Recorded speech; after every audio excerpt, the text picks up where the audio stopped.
Bonjour et bienvenue sur Technapa, la Tech à Papa. Alors aujourd'hui, je vais vous présenter ce fil à dryer S4 de chez Sunlu. Alors comme beaucoup d'entre vous qui me suivent sur ma chaîne, j'ai kickstarté ce filament dryer qui a une proposition assez intéressante avec 4 bobines. Et ce que je vous propose, c'est de le découvrir avec moi. Alors ce sera pas un grand test puisque je vais le découvrir avec vous, on va le regarder un petit peu. Je ne vais pas l'utiliser sur plusieurs semaines avant de vous le présenter, mais je ferai peut-être une vidéo d'ici quelques mois, quelques semaines, quelques mois pour vous dire, tiens, après coup, est-ce que ça valait le coup ou non? Donc voilà, une vidéo qui, je pense, sera relativement courte, mais si vous étiez intéressé par savoir ce que proposait ce S4 de chez Sunlu, c'est l'occasion d'y jeter un œil. Allez, n'oubliez pas que vous pouvez me retrouver sur le Discord du comptoir des printers dont vous retrouvez la référence en description. Vous pouvez également me retrouver sur mes réseaux sociaux, sur Facebook, sur Instagram, sur TikTok. Ça apparaît ici à l'image et vous les retrouvez également en description. Et au moment où je sors cette vidéo, on est presque à 50 000 abonnés. Et donc je vais faire une vidéo FAQ pour les 50 000 abonnés, comme je l'avais annoncé dans une vidéo précédente. Et donc, je vais faire un Google Form pour vous permettre de me donner vos impressions et vos envies de questions pour cette FAQ. Allez, et n'oubliez pas, un pouce, un like, un partage, tout ça, vous m'aidez beaucoup. Et je vous retrouve tout de suite après le générique.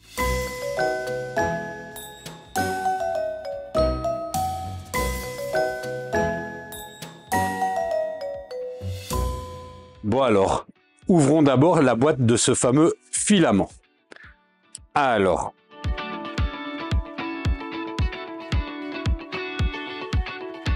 lorsque la boîte est ouverte, on peut voir qu'on a ici du polystyrène. On a la machine qui est relativement bien emballée. Voilà, alors on voit tout de suite que c'est une belle bête.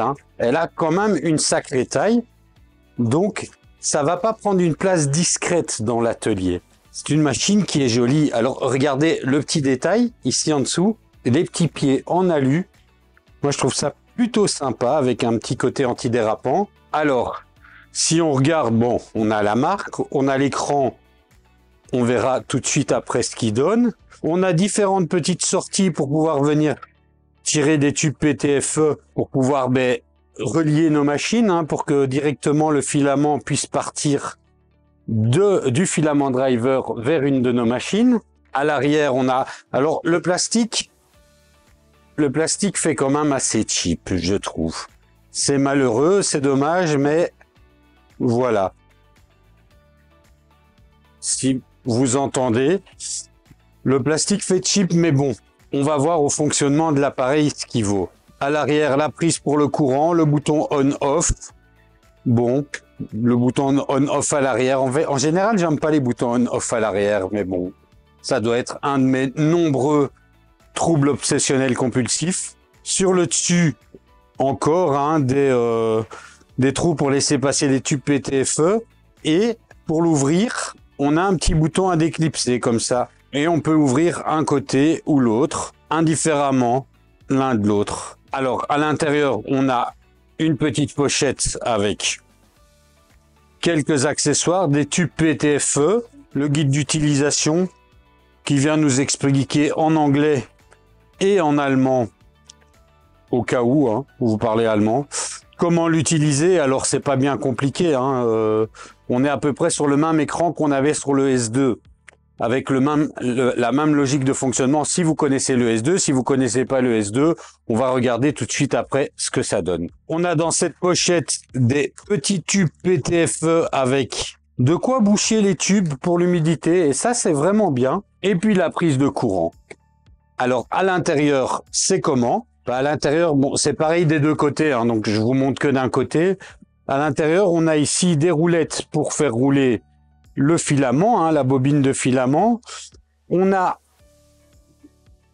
ici un espace, je suppose, pour pouvoir mettre des sachets de silicone, bien que ce ne soit pas précisé dans le manuel. Donc si je dis des bêtises, dites-le moi, mais je vois pas à quoi d'autre ça servirait d'avoir une petite trappe là comme ça ici. Et on a deux ventilateurs Voilà, donc, question look, il n'y a rien à redire, je pense. Hein. Enfin, on aime ou on n'aime pas, mais question look, moi je trouve que la proposition est quand même vraiment bonne. On va maintenant regarder un petit peu. Alors, ce qu'on va regarder d'abord, c'est voir les bobines. Parce que j'ai une bobine plus large que d'autres. Et on va voir si elle arrive à rentrer dedans. Bon, alors, j'ai pris 4 bobines différentes, de 4 marques différentes. Donc, ici, c'est du Additive Heroes. Je pense que la dimension est relativement standard. Et elle rentre sans aucune difficulté. Et ça roule bien. Maintenant, ici, une autre bobine qui, elle, de chez Real, qui, elle, n'est pas standard. Et elle était plus large. Et notamment, elle rentrait pas dans le fix dry. Et ici, c'est tout juste. C'est tout juste, mais ça passe. Donc, c'est cool. Alors, la fermeture est bien hermétique, hein, grâce au petit système de loquet. Par contre, ça peut être un petit peu difficile de le monter, de le soulever comme ça. Je vais peut-être imprimer des petites poignées à tirer parce que, voilà, c'est pas forcément un système hyper facile comme ça. Il faut des petits doigts, je ne sais pas, mais voilà. Alors ici, c'est le Burn Titanium de chez Flashforge, filament que j'aime beaucoup, beaucoup. Et on a ici du filament de chez Ace Edity. Bon alors, à part une bobine que je savais plus large que les autres, mais toutes les bobines rentrent bien dedans. Voyons maintenant son fonctionnement. Alors, pour le fonctionnement, là j'ai branché l'appareil et j'ai allumé l'interrupteur à l'arrière. On voit qu'il est en mode veille. Si j'appuie ici, on a un écran qui s'allume. Il est plutôt clair. On voit de ce côté-ci la température et le niveau d'humidité. On a différents modes. Ici, non, c'est ici. Si je clique sur 7, je peux choisir la température voulue. Je peux changer l'unité de mesure si je veux en Fahrenheit ou en Celsius. Je peux venir changer la marque. Non. Ah, non, ça... Voilà. Ce menu, c'est pour savoir si on veut les petites loupiottes. Vous voyez, les petites loupiottes là, on peut les activer ou les désactiver. Et les activer, enfin, on a différents modes de loupiottes. Alors, je reviens réappuyer sur 7. Et là, je peux changer en fonction de ce que j'ai dedans. Du PLA, du PC, du PA, de l'ABS, du TPU, du PETG ou du PLA. Ben voilà, moi, c'est que du PLA qu'il y a là-dedans. Je peux changer le temps. Là, il est parti pour 6 heures. Et voilà, je pense que si on le laisse quelques secondes en ne faisant plus rien, voilà.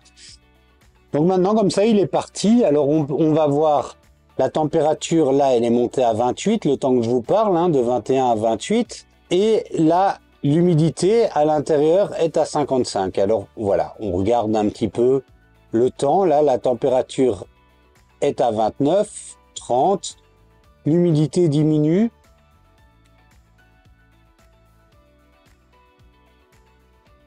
Bon, on va pas attendre 6 heures non plus hein, pour voir, mais on voit un peu à la vitesse à laquelle ça diminue. Question quand même que je me pose, c'est à quelle température maximum je peux monter. Et est-ce que je peux rester appuyé ou est-ce qu'il faut que j'appuie 20 fois? Il est censé pouvoir aller jusqu'à 70 degrés. Alors c'est pas bon pour mon PLA. Donc je ne vais pas le faire monter là aux 70 degrés. Mais il peut monter jusqu'à 70 degrés. Voilà. Pour la découverte, on va en rester là. Par contre, je ferai peut-être un retour d'expérience après quelques semaines, savoir si en voulant déshydrater des filaments un petit peu plus exotiques, on va dire, ou en tout cas plus techniques, et qui nécessite une plus haute température de séchage, est-ce qu'il fonctionnera toujours aussi bien? Je vous dirai ça probablement dans un retour d'expérience. Dites-moi dans les commentaires si ce retour d'expérience vous intéresse, hein, parce que je ne vais pas me casser la tête si vous en fichez, que vous la trouvez nulle ou au contraire que vous êtes déjà conquis et que vous en foutez de ce que j'ai à vous dire. Hein, je peux tout à fait le comprendre. Mais donc voilà, hein, pour ce petit retour d'expérience sur ce Sunlu Filadryer S4. Je vous remercie d'avoir regardé cette vidéo. N'oubliez pas que vous pouvez vous abonner, partager, liker, commenter. Tout ça, ça m'aidera beaucoup et je vous dis à la prochaine.